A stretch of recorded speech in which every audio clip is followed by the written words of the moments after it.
Eu vou conversar com vocês em cima de um texto.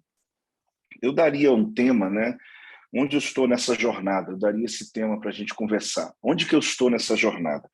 Eu poderia só citar a história, mas que são 8 versículos, mas acho que vale a pena a gente ir na leitura, porque ela ajuda a gente a lembrar o que a gente já sabe sobre esse tempo onde em 2 Reis 2, 1 a 8, onde Elias ele está terminando, né? E Eliseu está começando. Então, a gente pode estar nos mesmos lugares, mas nunca com a mesma perspectiva, porque ninguém enxerga do mesmo jeito. Aqueles que começam ou aqueles que estão já no caminho. Não vou nem falar terminando, porque nós temos muito ainda o que fazer. Então, 2 Reis, o tema eu daria esse. Onde estou nessa jornada? Alegria estar com vocês, falo mais uma vez. Lembrar que terça-feira tem discipulado aqui em Volta Redonda, né? Eu vou ministrar sobre um tema que é bem pertinente, que é revele suas fontes. Vou falar um pouco sobre a grande questão ministerial hoje está ligada às fontes que nós bebemos. E eu vou falar bem baseado no texto do profeta Jeremias sobre as fontes que a gente tem bebido, e vai ser um tema bem relevante para a gente conversar na terça de manhã ali no Projeto Vida, ou mesmo online para aqueles que não estiverem. Vamos lá então na leitura. Quando estava o Senhor para tomar Elias ao céu, por um redemoinho, Elias partiu de Gilgal, em companhia de Eliseu. Disse Elias a Eliseu: fica-te aqui, porque o Senhor me enviou a Betel. Respondeu Eliseu: tão certo como vive o Senhor e vive tua alma, não te deixarei. E assim desceram a Betel. Então os discípulos dos profetas que estavam em Betel saíram ao encontro de Eliseu e lhe disseram: sabes que o Senhor hoje tomará o teu senhor, elevando-o por sobre a tua cabeça. Tua cabeça? Respondeu ele: também eu sei. Calai-vos, disse Elias a Eliseu: fica-te aqui, porque o Senhor me enviou a Jericó. Porém ele disse: tão certo como vive o Senhor e vive a tua alma, não te deixarei. E assim foram a Jericó. Então os discípulos dos profetas que estavam em Jericó perdão, se chegaram a Eliseu e lhe disseram: sabes que o Senhor hoje tomará o teu senhor, elevando por sobre a tua cabeça? Respondeu ele: também eu sei. Calai-vos. Disse-lhe, pois, Elias: fica-te aqui, porque o Senhor me enviou ao Jordão. Mas ele disse: tão certo como vive o Senhor e vive a tua alma, não te deixarei.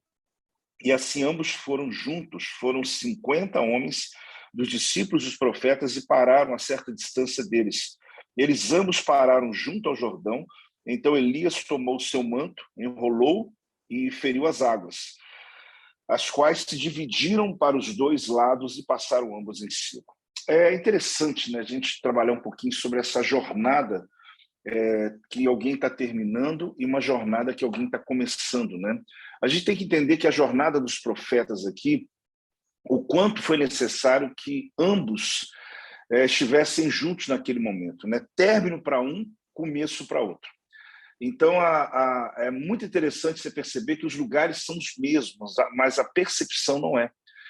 Não tem jeito, né? Porque se trata o quê? De lugares que já eram conhecidos por eles, mas uma nova percepção vem. Então, quem está começando não enxerga como quem está terminando. Eu olho isso porque eu percebo hoje no ministério, conversando com pastores, pastoras, líderes, que de alguma maneira querem, não é só uma instrução, né, orientação, mas às vezes querem um tino, uma clareza sobre algumas decisões que estão tomando. É interessante porque não tem como a gente ver da mesma maneira. Eu estou no mesmo púlpito pregando, né, já mudei estruturalmente de lugar, mas o púlpito é o mesmo há 30 anos. Eu e minha esposa, a gente prega nesse mesmo púlpito, e ininterruptamente toda semana. Então, o que eu percebo é que eu estou no mesmo lugar, mas não tem como enxergar a igreja do mesmo jeito.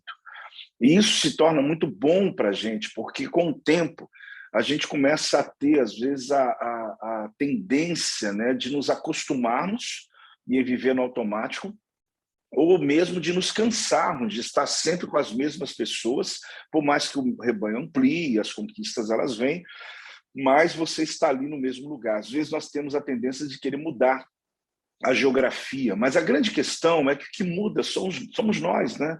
A maneira de pensar, ela é mexida a cada ano, não tem como. Você entra o ano, independente da tua posição com aquele ano, o Cronos não te espera. Eu sempre digo que existe uma invasão do Kairos dentro do nosso Cronos, né? Que essas duas perspectivas a respeito do tempo que me encanta. Eu sou encantado com o tempo. Na minha casa eu tenho ampulhetas espalhadas por ela inteira. De vez em quando eu gosto de virar, né? Aqui mesmo na minha frente, por um acaso tem uma. Né? Eu sempre passo por uma, viro, porque o tempo me encanta. Eu acredito muito que a grande moeda, a principal moeda da vida se chama tempo, não é dinheiro, não é qualquer outra coisa, para mim é ínfimo. Então, eu percebo que, à medida que o tempo passa, a gente precisa saber lidar com as mudanças que acontecem na nossa vida. E exatamente algumas das situações nós queremos mudar de local. A caminhada de Elias e Eliseu foram 53 quilômetros. Eles fizeram a caminhada em 4 lugares, visitaram 4 escolas de profetas. Todas elas tinham um profeta já estudando, sabendo que Elias um dia seria levado aos céus. Eles haviam ouvido alguma última aula de Elias, porque você percebe no texto que eles estavam falando a mesma coisa. Nas 4 escolas proféticas estavam falando a mesma coisa. Gilgal, Jericó, Betel, à beira do Jordão, a gente sabe que havia uma lá, né? Estava até pequena demais um tempo. Então, o que acontece? Ele está visitando esses ambientes, ele está passando nos lugares comuns, mas com a perspectiva de encerramento. E Eliseu com a perspectiva de um começo. Não adianta. O lugar é o mesmo, mas a maneira de ver é outra. Isso é apenas uma observação até agora, não muda muito aqui. Mas o que a gente precisa compreender é como compreender as gerações que estão vindo. Eles não conseguem enxergar o que você enxerga, porque eles não tiveram as mesmas rotas que você teve. E às vezes nós não temos a paciência devida para poder levá-los aonde nós estamos. Moisés na montanha levantava a mão, Josué lá embaixo usava a espada. Era o tempo de um e outro, não tinha como você inverter ali. E achar que alguém estava fazendo menos que o outro ali é exagero, né? Ou até mesmo a incoerência, porque tanto um quanto o outro estavam extremamente necessários em seu tempo. Por mais que Moisés fosse o cara, ele precisava de Josué. Por mais que Josué foi o cara da batalha, ele não venceria sem Moisés. Essa transição, às vezes, ela me preocupa muito, porque às vezes a gente vai preocupar com ela na hora errada. Eu admiro alguns líderes que eles conseguem perceber o tempo deles antes que o tempo perceba eles, né? Eu estava dizendo antes numa live, né, que a gente não marca dia, mas o dia marca a gente. Tem coisas que você não quer marcar, mas você sabe que tem dias que marcaram a sua vida. E eu percebo que alguns líderes, às vezes, eles não conseguem acompanhar, e quando eu falo alguns, não estou sendo pejorativo e não estou me incluindo junto com todos, né? Que a gente não consegue perceber o nosso caminho, a nossa trajetória, o tempo da transição, ou até mesmo cuidados que a gente tem a respeito de que a gente vai perder alguma coisa. Então, eu admiro, ontem mesmo eu falava sobre o pai de um amigo, que aos 65 anos, após o Milton Ebenezer, o pai dele passou o ministério para o filho. E hoje ele está com 80 anos, ainda com muita saúde, né? E ontem ele estava comemorando 60 anos de casamento do pai dele. Eu falei, gente, que estratégia extraordinária que esse homem teve.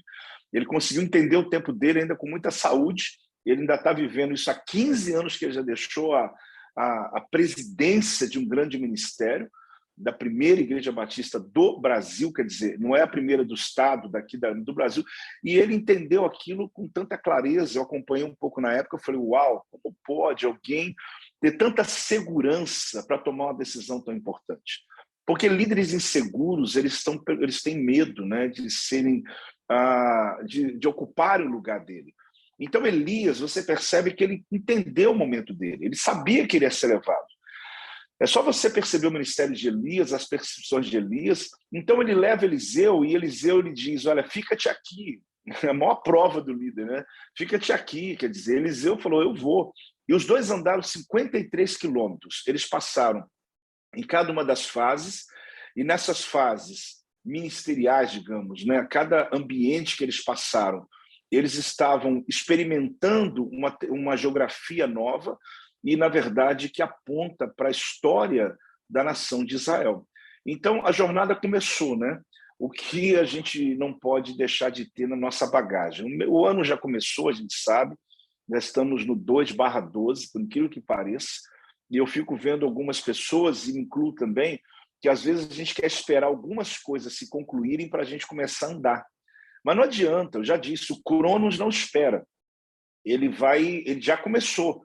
Nossa vida ministerial, ela já começou. Você pode tirar férias e deve, você deve descansar, deve, mas a gente não tem como dizer, espera aqui que eu vou ali. Não tem como. A igreja, ela não para, né? Eu vou parar com as células, eu volto em fevereiro. Quando tu volta, tu tinha 50, você tem 20 agora, perdeu tudo. Porque é uma falsa percepção que a gente tem de que as pessoas do ministério param. Uma época, como aconteceu agora, eu tirava férias sempre em janeiro. E toda vez em janeiro eu tinha perspectiva, quando eu chegava, de que a igreja esvaziava no período de janeiro.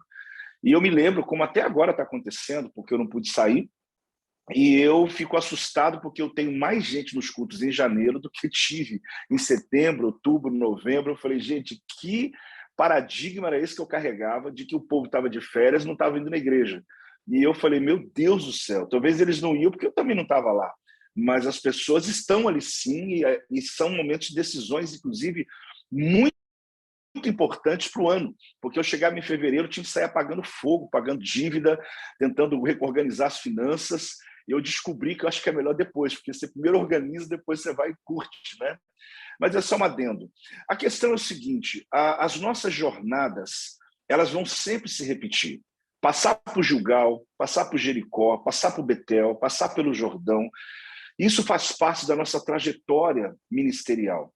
Você nunca vai enxergar esses lugares do mesmo jeito. Assim como você nunca vai enxergar o seu púlpito do mesmo jeito como você enxergou domingo passado. Quando você consegue entender isso, de que... esqueci o nome agora do filósofo, né? Ele dizia, amanhã você não é o mesmo homem, nem o rio vai ser o mesmo. Quer dizer, você nunca é a mesma pessoa, porque o rio que está ali já passou as águas e você já passou o tempo. Então, amanhã nós não somos mais os mesmos. Então, a grande questão ministerial é a gente entender essas transições que Elias trazia para Eliseu e que ele estava vendo da perspectiva dele. E ali ele conseguia compreender o propósito. Agora, quando se fala em ministério, eu faço sempre um checklist, né? Quando entra o ano, quando eu entro para uma nova jornada, quando eu passo para a próxima fase, aquela coisa assim, estamos indo para a próxima fase. É entender o que eu ganhei e o que eu perdi nessa questão da minha vida. Eu tenho um medo muito grande de acontecer comigo, e acho que é um medo, não é saudável, mas pelo menos um temor, quando lá em Juízes, capítulo 16, versículo 20, diz a palavra assim, olha, a história aqui é a história de Sansão com Dalila, né? Então diz assim, e disse ela, os filisteus vêm sobre ti. Sansão, tendo ele despertado do seu sono, olha o que diz o texto, disse consigo mesmo, sairei ainda esta vez como dantes e me livrarei, porque ele não sabia ainda que já o Senhor se tinha retirado dele. Que loucura esse negócio. Olha bem, o perigo de você não discernir o que você perdeu. Ele estava tão acostumado a falar com ela sobre as fraquezas dele e não falando total verdade. E quando os filisteus vinham, ele matou 1000 uma vez, ele matava, ele era tão forte que ele sempre se safava, que chegou um dia que ela falou para ele, os filisteus estão vindo, como todas as vezes. Sabe o que ele falou? Eu vou fazer igualzinho antes, né? Despertando, sairei ainda outra vez, como antes, e me livrarei. Então, sabe, olha essa frase, me veio um temor no meu espírito, de subir domingo no púlpito dizendo assim, como domingo passado, como mês passado, como no ano passado, eu subo novamente, como antes, e vou ministrar aqui. E a gente não sabe aqui, porque ele não sabia ainda que já o Senhor tinha se retirado dele. Aí você diz, apóstolo, mas essa possibilidade não existe na minha vida. Glórias a Deus. Glórias a Deus. E que assim seja, né? Porque é terrível, né? Aquela perspectiva do ex-ungido, né? Que já até falei aqui em outro ensino com vocês aqui, que é a perspectiva de Saul, né? Todo mundo acha que o grande inimigo de Davi foi Golias, mas o maior inimigo de Davi foi Saul. Porque lidar com o anti-ungido, lidar com o anti-ungido, com aquele que luta contra você, a luta é clara, objetiva, não precisa de muito. Agora, você lutar com um ex-ungido, como Saul era, que lança dardos contra os ungidos de Deus, um homem que um dia matou milhares, um homem que um dia liderou, um homem que um dia teve muito, e agora não é mais ungido, e sim um ex-ungido. Meu Deus do céu, isso para mim é o maior desafio em nosso tempo, como foi para Davi, porque é um inimigo que você tem que respeitar, onde ele dizia, não, eu não toco nele, eu não sei ainda se está com ele, se Deus está com ele, se não está com ele. Quer dizer, você fica na dúvida, e na dúvida você fala, deixa ele fazer as loucuras dele ali. Então, você percebe que Sansão, aqui nessa passagem, ele entra numa condição que eu penso que nós corremos o mesmo risco, que é a rotina. A palavra aqui no original não, a palavra nas traduções de mensagem, algumas bíblias, é como de costume. Olha bem, ele falou assim, como de costume, eu vou lá matar eles. Então, quando é de segunda-feira, gente, cuidado com esse como de costume. Eu vou resolver tudo de novo. Como de costume, como eu disse, poxa, eu fiz esse ano 30 anos no Ministério de Volta Redonda, 33 anos de ministério pastoral, e casamento também, né, já que eu falei. Então, assim, o que me vem entendimento nesses 33 anos, ou 30 pregando o mesmo púlpito? Eu corro esse risco todos os dias, de dizer como de costume, olhar para a minha liderança, olhar para o púlpito, olhar para tudo que realizo, olhar para finanças, né, que é um desafio nosso, administrativo, e dizer assim, como de costume, e não existe esse negócio de como de costume, eu preciso saber se Deus está comigo, porque Sansão, ele não sabia ainda que Deus tinha se retirado dele.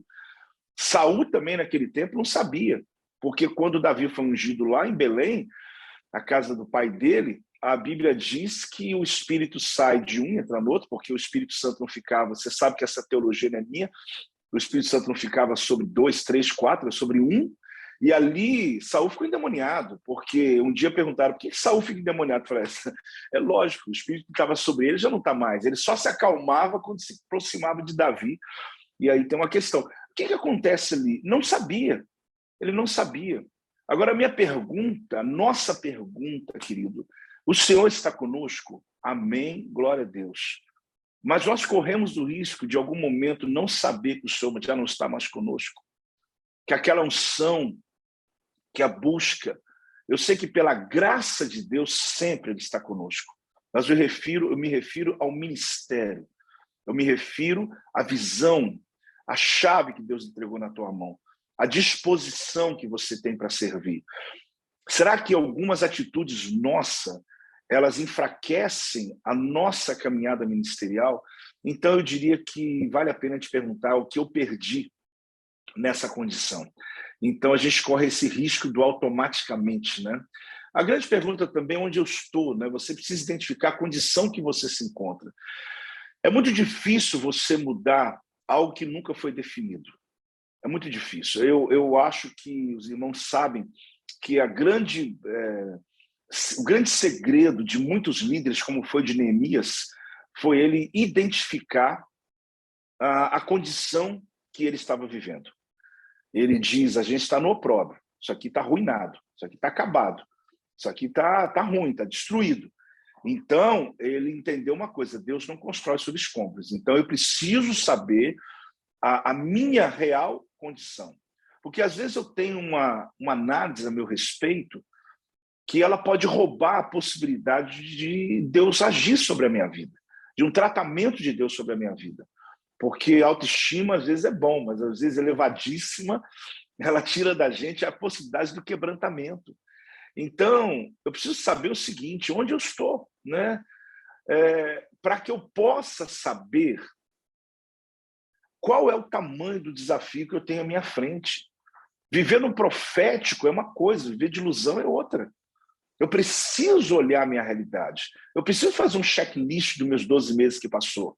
Eu preciso saber o que está acontecendo se eu estou com 100 pessoas e continuo com as mesmas pessoas. Se a igreja não cresce, mas isso aí é luta, eu sei o quê. Não, a gente precisa olhar para dentro e dizer, meu Deus, o que eu preciso mudar para que as coisas, as situações, elas possam ser diferentes nos próximos dias. A grande questão também é a gente decidir que não vai ficar mais dando desculpas.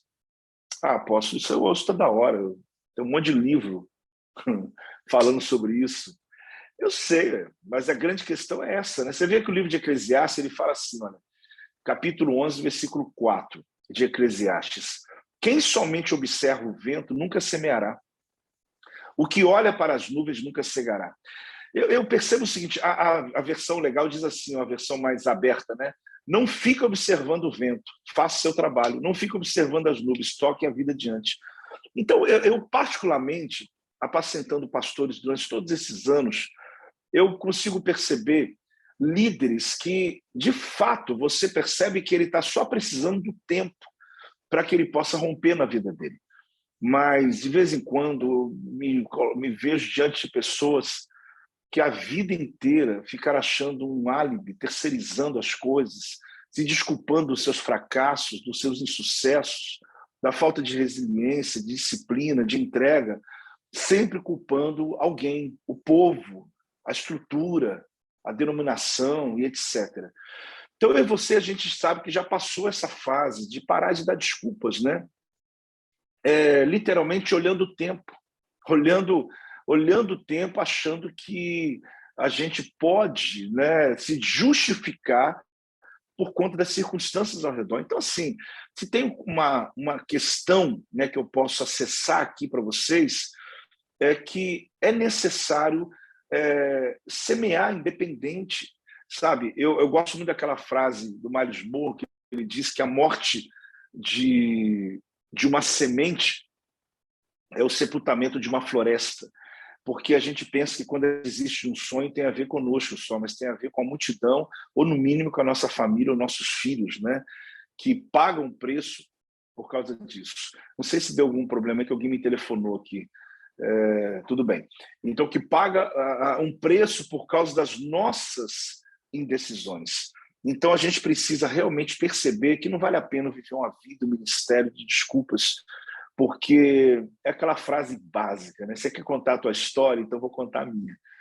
Porque, meu Deus do céu, todos nós temos uma história para contar, todos nós temos uma situação que a gente poderia, todos nós temos mesmo, uma situação que poderia ter paralisado a gente, poderia ter interrompido o nosso caminho, e a questão está na decisão que você toma. Aquela história do paralítico no tanque de Betesda, que ele chega e diz para Jesus, não tem ninguém que me leve, né?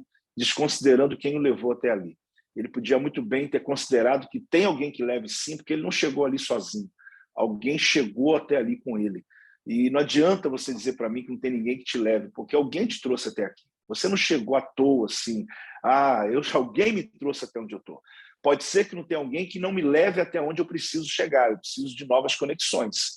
Mas o que a gente tem que compreender é que as desculpas elas só têm um motivo, só têm um fundamento, nos paralisar e sempre nos colocar no meio da multidão. E líder não anda dando desculpas. Então, o que eu percebo nessa caminhada ministerial, sobre lugares, aquela frase antiga, acho que já pararam, né, que a federação já recolheu, né? Essa cidade é cemitério de pastor. Irmãos, você use, corta isso da tua vida, para de falar esse negócio. Se você não gostar de mim, não tem problema não, mas eu quero falar assim mesmo. Para de falar esse negócio, porque isso é já antigo. Eu brinco que a gente tem uma federação que recolheu algumas frases, essa já foi recolhida. Não existe esse negócio de cemitério de pastor, existe a posição que você toma diante da tua casa, da tua vida, existe a decisão que você toma baseado onde você quer chegar. E a questão aqui que eu poderia até também ressaltar é quando começo, quando termino. Porque você percebe aqui Gilgal, Betel, Jericó, Jordão, né? Então, a questão aqui está na jornada, né? Tem uma jornada acontecendo. Eu percebo que nosso ministério é feito de jornadas. Por mais que você não queira dar nome a elas, você passa por jornadas ministeriais, por ambientes, momento, tempo. E se a gente não consegue entender essa métrica ministerial, porque terminar aqui não é só você terminar jubilando, né? Porque a gente antigamente tinha aquela coisa, alguém vai jubilar. E aqui a gente já está percebendo que jubilou, morreu, né? Então não vamos jubilar, não. Vamos diminuir a velocidade, vamos ressignificar a nossa vida, mas parar para quê, gente? Parar com 80, você pode ainda estar aqui pregando no Zoom, você pode estar recebendo um pastor na sua casa, você não precisa fazer o que fazia antes, mas parar, eu já falei com Deus, não quero não, eu quero, porque eu percebi que parou, morreu. Então, eu preciso entender que essa jornada não é só o final, essa jornada são as estações ministeriais da nossa vida, é compreender as nuances, as mudanças que acontecem. Eu tenho uma mensagem chamada do fogo para a água, que eu falo muito sobre isso e cito muitas vezes, porque líderes precisam ouvir essa mensagem. Quando Elias ele teve que mudar do fogo para a água, um homem que tinha tanta unção para derramar fogo, mas o dia que foi para falar, orar pela chuva, esse homem teve que colocar a cabeça entre as pernas e gemer, meu irmão, gemer para poder a chuva cair. Então, ele sabia bem lidar com fogo, mas sabia nada lidar com água. E você percebe que, de vez em quando, Deus faz esse negócio com a gente. Ele coloca a gente num ambiente novo, em uma circunstância que a gente não domina e que a gente pensa que foi até o diabo. Não tem nada a ver com o diabo. É Deus mudando o seu registro da fé e colocando você em ambientes novos. Elias orava e caía fogo, matou 50 caras, orou de novo mais 50. Depois, terceira vez, o capitão falou, não ora não. Até o ímpio sabe que quando você ora, o fogo cai. Então, por favor, vai no Monte Carmelo, orou, oração de menos de 1 minuto, marca no cronômetro, dá nem 30 segundos. Agora, Deus falou, eu quero chuva. Ah, meu amigo, dor de parto. Se você não sabe colocar a cabeça entre as pernas, é igual mulher hebreia dando à luz. Ele teve dor de parto, ele teve dores para gerar esse filho. Por quê? Porque Deus mudou o registro da fé dele. Então, saiba de uma coisa, teu ministério passa por jornadas, mesmo antes de você dizer acabou, combati, terminou, para de tentar cristalizar o teu ministério, para de tentar completar a sua obra dizendo que Deus só se usa você numa perspectiva. Querido, o que eu vou falar aqui é currículo de todos aqui, ou de muitos também. Então, não falo aqui por nada, falo só para poder exemplificar. Eu já fui porteiro da igreja, porque eu comecei a igreja, andava aquele mói de chave, mói mesmo, aquele negócio grandão, parecia carrilhão de percussão. Eu andava com aquele negócio que eu tinha a chave de tudo dentro da igreja. Hoje eu repreendo até esse demônio da chave, em nome de Jesus. Não quero nem ver esse negócio na minha frente mais. Eu já sentei na administração da igreja, de segunda-feira chegar lá para administrar as finanças, de pagar a conta, pagar aluguel, pegar a fila de banco, eu já repreendo em nome de Jesus. E outras coisas não repreendo, não. Outras coisas eu só não lembro mais. Então ligava o som, limpava banheiro, tocava violão, expulsava demônio. E aí vai, né? O ministério de guerra espiritual era o que eu mais gostava. Aí, de repente, começa o ministério da adoração. Aí você fala, mas você é inseguro, é incerto. Não, querido. É porque o ministério se movimenta, sabe? Você pode ter o teu dom, o meu é a palavra de conhecimento. Só que dentro da palavra de conhecimento, eu posso ser um ministro de louvor, posso ser um homem da libertação. Eu, inclusive, fiz a PEC, os antigos aí sabem o que é isso, né? Ensina criança, franelólogo. Você sabe o que é franelólogo? Então, eu fiz a PEC, inclusive, ensinei muitos professores de crianças, porque eu me formei na PEC. Então, assim, a minha caminhada ministerial, ela já passou por muitas nuances. E eu estou querendo agora concretar ela, mas eu sei que Deus, de vez em quando, tem surpresas. Eu estou querendo consolidar ela e dizer, agora eu só prego para pastores, está lindo, está maravilhoso. Não é, querido, não tem jeito. Quando Deus pede água, já era. Vai botar a cara entre as pernas, vai pedir ajuda e vai ter dor de parto para gerar novas coisas. E para de botar a culpa no diabo, porque, na verdade, Deus está te preparando para coisas maiores. O povo gosta de estigmatizar. Estigmatizar é colocar uma marca em alguém. As pessoas marcam a gente. Elas estigmatizam a gente. Elas querem marcar você. Estigmatizar é como se fosse uma marca na pele. É você colocar isso e dizer, essa pessoa aqui nasceu para isso. E você começa a acreditar. E você começa a achar. As irmãs te chamam e dizem assim, você é de oração, né? Sou também. Eu não sou só de oração. Também sou da palavra. Eu também tenho outros dons, eu também sei fazer outras coisas. Aqui o irmão da libertação, eu sou também. Mas eu pego meu violão e adoro o Senhor. Então comece a quebrar esses estigmas que criaram a seu respeito, que paralisaram o teu ministério, que você, inclusive, achou e acreditou nas pessoas. e achou que isso era a coisa mais linda do mundo. Eu sempre digo que o meu dom é a minha necessidade do ambiente. Querido. Se eu chegar lá na Índia e se eu tiver que curar os enfermos, esse vai ser meu dom. Se eu chegar na África e já expulsar demônio, esse vai ser meu dom. Não tem como chamar ninguém. O dom é necessidade do lugar que eu estou. Se Deus me colocou na minha igreja, as necessidades que estão ali, Deus vai me usar. Agora, claro que eu posso identificar o meu ministério latente. Então, o que eu queria dizer para vocês, encerrando, lendo Atos capítulo 1, versículo 8. Atos 1, 8 diz, mas receberei poder ao descer sobre vós o Espírito Santo e sereis minhas testemunhas. Eu gosto muito desse tanto como e até. Tanto como e até. Tanto em Jerusalém, como em toda a Judéia e Samaria e até os confins da terra. Você sabe que esse negócio básico, para quem estuda grego aí, sabe o que eu estou falando? Ele é simultâneo. Que coisa linda isso. A gente tenta fazer escalonado, né? Tem gente que fala assim, não, é primeiro em Jerusalém, depois na Judéia, depois na Samaria, depois os confins da terra. Não existe isso. Não existe ministério aqui, ministério ali, depois ali, depois ali. É tanto como e até, é simultaneamente. Não é um processo. Você está imbuído de uma missão simultânea. Então, quando você joga uma pedra dentro de um rio parado, a onda inicial é grande, mas a última onda lá perto da margem, ela é fraquinha. Por quê? Porque é natural. Mas quando você recebe o poder do Espírito Santo sobre o teu ministério, a onda inicial é alta e a onda que chega na margem é tão alta quanto. Ela não termina menor, porque perto da base é forte. Aqui na minha sede, na igreja, quem está perto de mim e tal. Não, Deus te dá uma unção tanto como e até onde aquilo que você diz aqui vai ecoar lá longe no teu ministério e vai ter um eco lá longe nas gerações. Vai chegar em todas as pessoas na mesma proporção da unção que saiu. Porque a gente começa a aceitar essa possibilidade, não, aqui é mais forte, mas chega lá fraco. Não, é simultâneo. Tanto em Jerusalém, como na Judéia, Samaria e confins da terra. Então, o processo aqui, ele é muito interessante, porque ele está mostrando quanto cada lugar desse é importante. Então, o que eu quero exemplificar com essa simples perspectiva que se olha no grego desse texto? Que não existe tempo ministerial melhor, não existe ministério melhor, não existe época, é tanto como e até. Tudo, todo o processo é tremendo. Eu gosto muito de um vídeo, se você puder acessar depois, eu já passei aqui umas 2 vezes no meu discipulado aqui com pastores, que é o Amir Klink, né?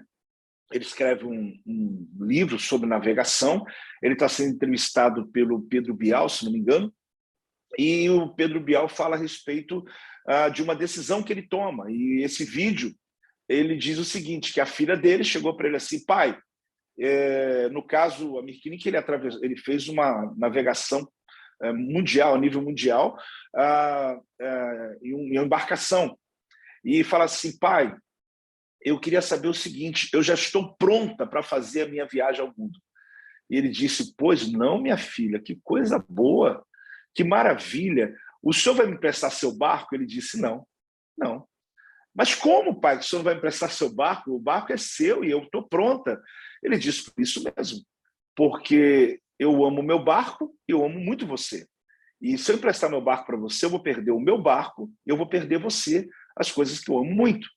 E ela disse, meu Deus, então, meu pai, você vai me ajudar nesse processo? Eu falei, sim. Você tem dinheiro para me ajudar? Ele disse, tenho. Claro que eu tenho. Mas e aí? Ele disse, mas você não vai ter R$1 do meu bolso. R$1 do meu bolso. Você vai ter que lutar, você vai correr, vai trabalhar, vai juntar, você vai se virar, mas você vai arrumar o teu dinheiro para construir seu barco. Aí na hora que ele fala isso, uma pessoa do lado olha com cara feia para ele, né? Imagina, que pai ruim é esse? Aí, claro que o processo é esse. Ele falou, minha filha, eu vou dizer uma coisa para você. Enquanto você construir o seu barco, é o tempo que você vai estar pronta para fazer essa viagem. Se você não tiver o processo da construção, você nunca vai saber o que é atravessar o mundo em cima de um barco. Então, eu não vou te dar meu barco, eu não vou te dar dinheiro, e o máximo que eu vou te dar é orientação. Então eu vejo, querido, que a gente tem uma geração que às vezes não consegue perceber o tempo do Gilgal, do Jericó, do Betel e do Jordão, porque não percebe que existe algo simultâneo acontecendo. E ele faz parte, porque o processo é tão maravilhoso, e às vezes até melhor do que a chegada. A chegada, às vezes, ela falou, agora cheguei, acabou. Mas quando nós estamos no processo do crescimento, a gente precisa viver com intensidade cada uma dessas fases e poder entender e ter discernimento, como Elias teve, de sair de Gilgal para Jericó, de Jericó para Betel, de Betel para Jordão. E depois que ele foi embora, Eliseu foi o mesmo caminho que ele fez de volta, mostrando que o ministério é cíclico, mas você nunca vai ver as coisas como viu da mesma maneira que via antes. Porque a cada tempo que passa, a cada jornada que você faz, você não é a mesma pessoa e a tua perspectiva também não é a mesma pessoa. Cuidado para que você não cometa o erro de Sansão, dizendo, assim como eu sempre faço, vou continuar fazendo. Porque Sansão não sabia que Deus já não estava mais com ele. Cuidado para você não achar que as coisas são automáticas, como sempre foram em alguns momentos. Por quê? Porque Elias simplesmente orava, o fogo caía, mas um dia Deus mudou o registro da fé dele. Cuidado, porque um dia Deus pode pedir outras coisas que não pediu ainda para você e você achar que vai ser tão fácil quanto era no passado. Mas acredite, se você compreender as transições, se você compreender e discernir o tempo da sua vida, você não só vai ter uma trajetória muito bonita, mas também a ideia é que a gente tem um final muito maravilhoso, onde a gente possa compreender nosso tempo e as nossas estações. A pergunta que eu fiz no início é onde eu estou nessa jornada. Tenta descobrir, e eu acho que isso vai te ajudar bastante, lembrando que tanto um quanto o outro, como Jerusalém, Judéia, Samaria, não existe lugares melhores ou piores, existe o lugar que você está, porque tudo é simultâneo, é imediato, a chamada de Deus ela não é crescente. Eu estou agora aqui com 100 pessoas, daqui a um tempo estou com 2.000 pessoas, daqui a um tempo com 10.000 pessoas. Tanto 100 como 1.000, como 10.000, para Deus, Ele não está nem aí para você, Ele está preocupado com a tua intimidade com Ele. Ele não está preocupado com atividade. Entre atividade e intimidade, vai o conselho aí, não estou velho não, mas com 33 anos de ministério, acredite, Deus não quer atividade, Deus quer intimidade, porque a intimidade leva você a níveis de conquistas que você talvez nunca nem tenha sonhado na sua vida.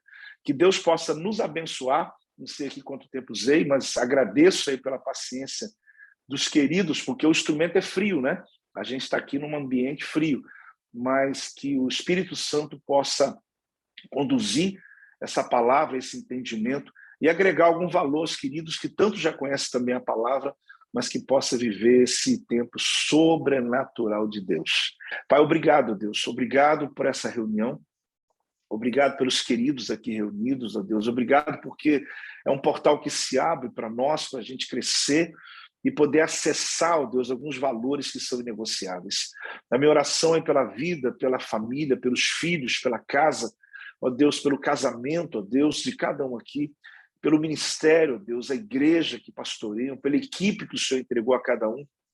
Que o Senhor os guarde, ó Deus, para que eles possam realmente ter a liberdade e a revelação, o entendimento de romper esse ano de 2022. Que o Senhor possa mesmo nos fazer, a cada um aqui, ó Deus, encontrar onde ele está parado, onde ele parou, onde ele se encontra nessa jornada ministerial, e assim como tanto além, o Senhor possa abençoar cada um no crescimento, na conquista, Senhor, que cada um tem buscado diante de Ti. Porque às vezes o ativismo rouba da gente a intimidade, ó Deus, que as atividades não arranquem de nós a intimidade com a Tua presença, da oração, da leitura, da busca da Tua presença. Que o Senhor possa mesmo nos surpreender os Teus filhos, ó Deus, com ações sobrenaturais, com respostas que muitas vezes alguns clamam por tanto tempo, que abram-se os portais, ó Deus, do reino espiritual. Assim como Daniel, capítulo 10, ele orou durante 21 dias, e o anjo que trouxe a resposta estava preso, porque o principado da Pérsia estava segurando ele no mundo espiritual, e Deus mandou Miguel para poder libertá-lo daquela guerra espiritual e trazer a mensagem. Assim, ó Deus, envia Miguel, Deus, envia os teus anjos a favor do teu povo, da tua igreja, dos teus pastores, tuas pastoras, teus líderes, ó Deus, para que eles possam vencer essa batalha, no nome de Jesus. Amém, amém. Graças a Deus. Aleluia.